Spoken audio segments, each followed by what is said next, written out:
Alhamdulillah, undangan atau surat panggilan pencairan sebagian sudah diedarkan dan pencairan bantuan sosial secara tunai di kantor pos dikonfirmasi cair di tanggal 15 Februari sehari setelah pemilu.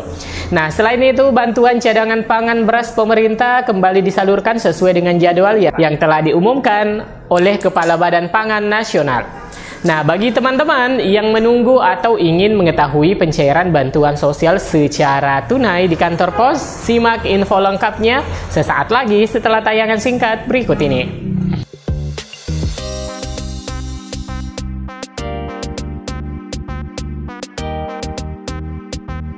Assalamualaikum warahmatullahi wabarakatuh. Apa kabar semua teman-teman? Semoga semuanya sehat walafiat dan tidak berkurang kebahagiaannya serta keceriaannya dan selalu ada kedamaian menyambut masa depan Indonesia. Amin ya rabbal alamin.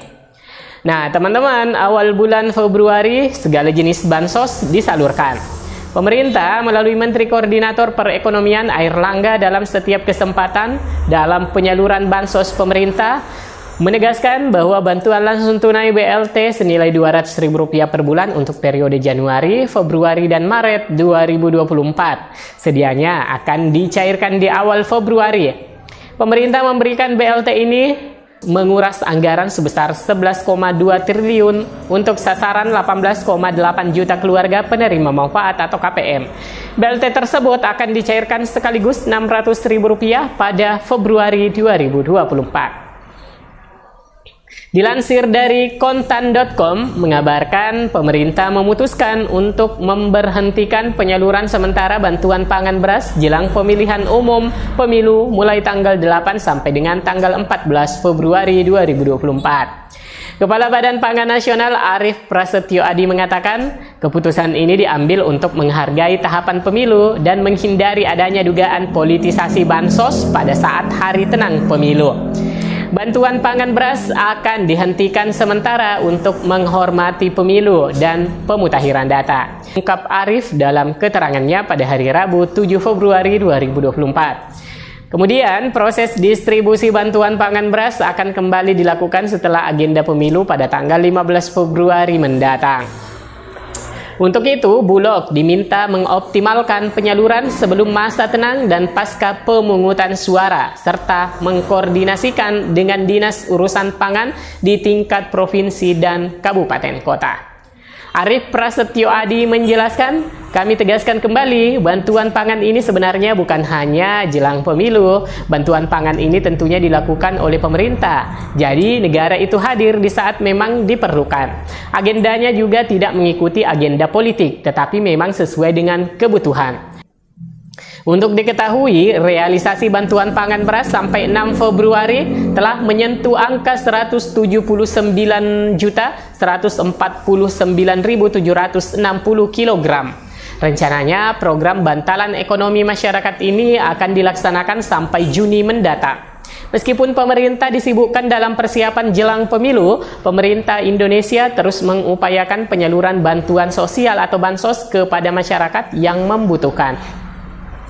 Berbagai jenis bansos seperti bantuan pangan non-tunai BPNT, program Keluarga Harapan PKH, dan juga bantuan langsung tunai BLT mitigasi risiko pangan menjadi fokus utama dalam membantu kelompok rentan di Indonesia. Berikut adalah informasi terbaru mengenai jadwal pencairan bansos PKH, BPNT, dan juga BLT mitigasi risiko pangan tahun 2024. Namun pada pekan terakhir ini nampaknya penyaluran bansos di kantor pos mengikuti jadwal masa tenang menjelang pemilu.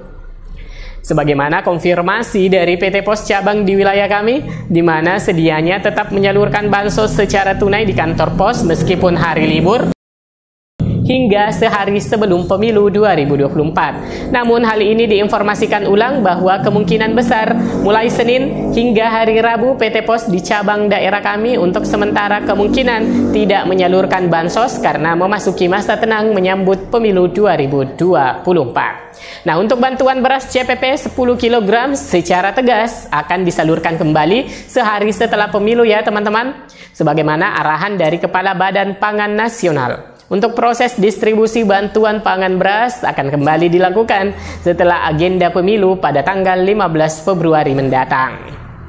Untuk itu, Bulog diminta untuk mengoptimalkan penyaluran sebelum masa tenang dan pasca pemungutan suara serta mengkoordinasikan dengan Dinas Urusan Pangan di tingkat provinsi dan juga kabupaten kota. Nah, terkait bantuan sosial tunai yang dijadwalkan cair kembali, yaitu yang pertama, bantuan BPNT senilai Rp200.000. Pada pencairan BPNT, untuk alokasi Januari, PT Pos Indonesia menyalurkan untuk alokasi pencairan 1 bulan lewat kantor pos.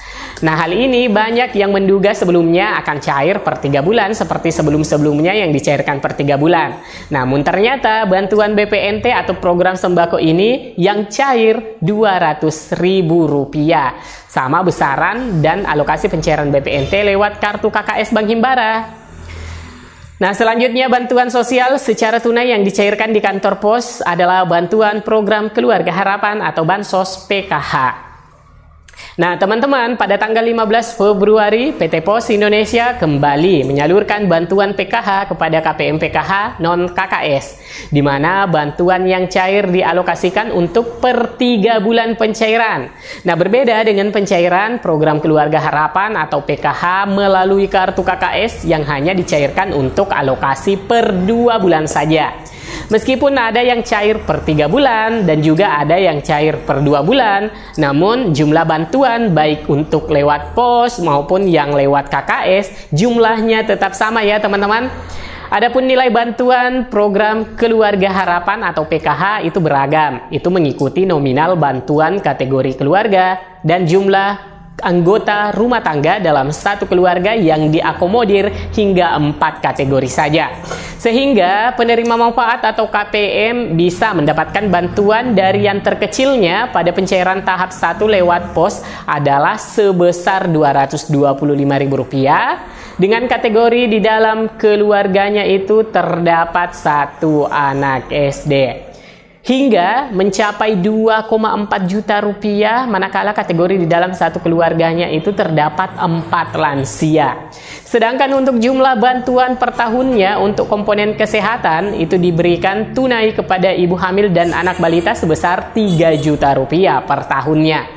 Nah, untuk klaster pendidikan Rp900.000 per tahun untuk SD, kemudian 1,5 juta per tahun untuk anak SMP, lalu 2 juta rupiah per tahun untuk anak SMA. Dan untuk komponen kesejahteraan sosial PKH untuk kategori lansia diberikan yang berusia di atas 60 tahun itu sebesar 2,4 juta rupiah per tahun. Dan nilainya ini sama dengan kategori penyandang disabilitas, teman-teman.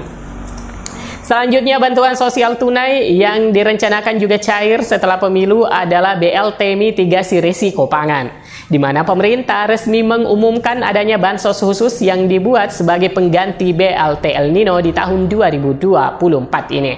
Bansos itu merupakan program bantuan langsung tunai BLT khusus antisipasi pangan. Adapun skema penyalurannya diberi nama BLT mitigasi risiko pangan dan diberikan berupa uang yang bisa digunakan berbelanja produk kebutuhan pokok, misalnya sembako dan beras. Ini menjadi kabar baik di mana masyarakat yang kesulitan secara ekonomi akan kembali mendapatkan dana bantuan dari pemerintah. Selain ada juga program PKH dan juga BPNT yang diberikan. Hal ini secara sederhana dijelaskan oleh Menko Perekonomian terkait penerima BLT mitigasi risiko pangan dan penerima bansos beras, di mana penerimanya itu berbeda. Menteri Koordinator Bidang Perekonomian Airlangga Hartarto telah memastikan bahwa penerima bantuan langsung tunai BLT pangan baru itu sebesar Rp600.000 berbeda dengan penerima bantuan sosial beras 10 kg. BLT pangan diberikan kepada 18,8 juta keluarga penerima manfaat yang berbeda dari 22 juta KPM penerima bansos beras 10 kg. Ini BLT pangan diberikan untuk 18,8 juta penduduk. Ini berbeda dengan bantuan pangan yang 22 juta katanya. Adapun penyalurannya dijelaskan bahwa pencairan lewat PT Pos Indonesia pada bulan Februari ini. Nah, sambil menunggu pencairannya, harap KPM tetap mengikuti perkembangan pencairan di daerah masing-masing. Semoga berita ini bermanfaat teman-teman. Saya Amran undur diri, sampai jumpa di video selanjutnya. Wassalamualaikum warahmatullahi wabarakatuh.